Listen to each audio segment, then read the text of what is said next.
Nagpunta kami rito para kunin ang aking anak sa'yo. Kasi sa itsura mong yan, mukhang hindi mo kayang bumuhay ng pamilya, iho.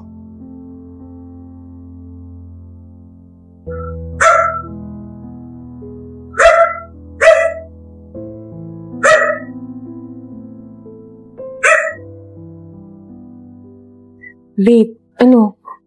Okay ka lang ba? Kamusta na daw mag-isip nga? Lalo ka lang kakabahan eh. Pati ako rin, pinakabahan na rin. Ano? Mag-order na ba tayo? Babe, kinakabahan kasi talaga ako eh. Siyempre natatakot ako sa parents mo. Baka mamaya, kunin ka nila sa akin. Huwag kang mag-isip ng ganyan, babe. Hindi mangyayari yan. Tsaka, gusto ko, pag nanganak ako, nandiyan ka lang sa tabi ko. Tsaka, paglalaban natin to. Okay? Yan na nga, baby. Magkakababy na tayo. Pero ano, wala akong trabaho. Alam mo naman na bankrupt yung kumpanya na pinagtatrabuhan ko, di ba? Ano lang sasabihin sa akin ng mga magulang mo? Wala akong kwenta. Try mo mag-apply sa ibang company para makapag-ipon na rin tayo para sa panganganak ko. Hindi pa ito ang huli lahat, babe. Basta, baby, ipangako mo sa akin, hindi mo ko iiwanan, ha? Hindi kita iiwanan, promise. At yung magiging anak natin, paglalaban ko kayo.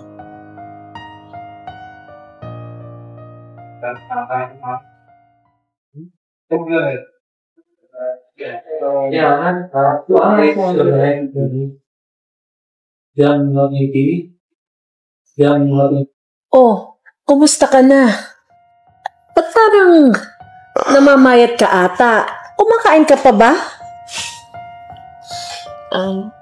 Opo, mami. Siya nga po pala, ma'am, dad. Si Will po, boyfriend ko. Nice to meet you po, sir. Hello, iho. Siguro alam mo naman kung ba't naparito kami. Nagpunta kami rito para kunin ang aking anak sa'yo. Kasi sa itsura mong yan, mukhang hindi mo kayang bumuhay ng pamilya, iho. Daddy, hindi naman po sa ganun. Kaya niya naman po eh. Huwag mo akong pangunahan, anak. Ako nakakaalam. Ako ang tatay mo. Sa itsura ng lalaking yan, magiging kawawa lamang ang aking magiging anak at apo sa kanya. Kaya sumama ka sa amin sa Amerika. Di ba, Han? Yes, absolutely. Ang sakit nyo naman po magsalita. Waiter! Waiter! Patingin nga ng menu nyo. Anyway, can you give me the best seller na meron kayo rito sa resto ninyo? Yung the best, ha? Yes po, sir. Iyo, anong pangalan mo ulit? Will po. Huwag kang mag-alala. Ako magbabayad. Sige. Iya, pakibigay mo sa amin yung the best, ha? Good for poor. Okay. Thank you, thank you. Okay, sa next week, ipaprocess ko na ang papers mo papunta sa States. Isasama ka na namin. Kasi mas maaalagaan ka namin no than daddy mo.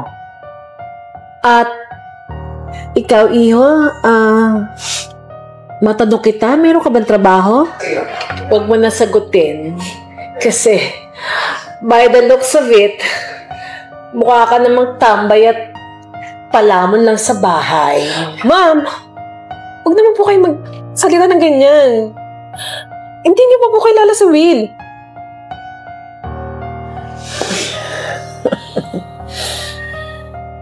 Excuse po, ito na po order niyo, sir. Thank you.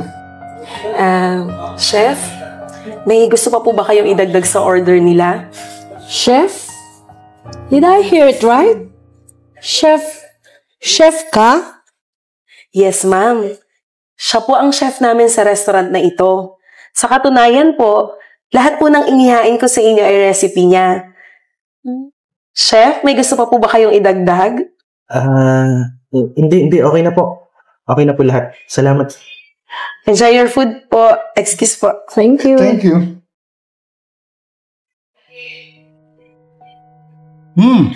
Food is great, huh? World class. I'm impressed and surprised. Kung ikaw nga chef dito at ikaw ang gumawa nito, you will go a long way, iho. Taste mo. Tikman mo. Masarap. Masarap siya. Yeah, outside. Opo, Daddy. Ang sarap po talaga magluto si Will. Kaya, siya po nang gusto ako. Okay. Wala akong hadlang sa inyong dalawa. Ba't hindi kaya sumama na lang kayo sa States para naman makasama namin kayo at saka yung aming magiging apo? Oo nga. Diba? Oo. Para sama-sama na tayo. Hindi po. Siguro po pag nanganak na lang po si Barbs. Opo, Mami. Pag nanganak na lang po ako, magpa-process po kami ng papers. Okay. Well, if that's your decision, that's up to you. Kain na tayo, masarap. Sarap pala tong luto mo. Naku. Ma'am sir, excuse me lang po. Mag-CCI lang po ako saglit. Okay, Yoshi. Take your time. Kain ka na. Ma'am, gusto ko lang magpasalamat ha. Salamat po. Hindi ko kasi alam na mangyayari pala to eh. Ano ka ba? Wala yun. Tinulungan mo ako noon.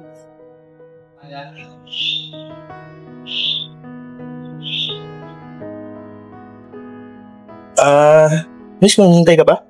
Wala po. Naghahanap po kasi ako ng trabaho. Galing po ako ng probinsya. Hindi pa po ako familiar sa lugar dito. Ako tamang-tama. Kaibigan ko yung manager dito. At alam ko naghahanap sila ng waitress eh. Tara, gusto mo sumama sa akin sa loob? ba? Tara.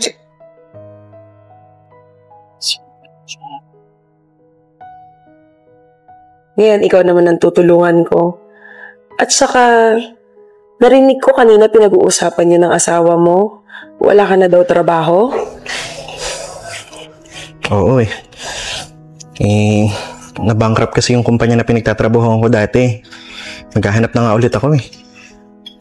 Hindi mo na kailangan maghanap. Simula bukas, magtatrabaho ka na dito. You're hired. Totoo ba? Naku, hindi mo nakakaya sa'yo?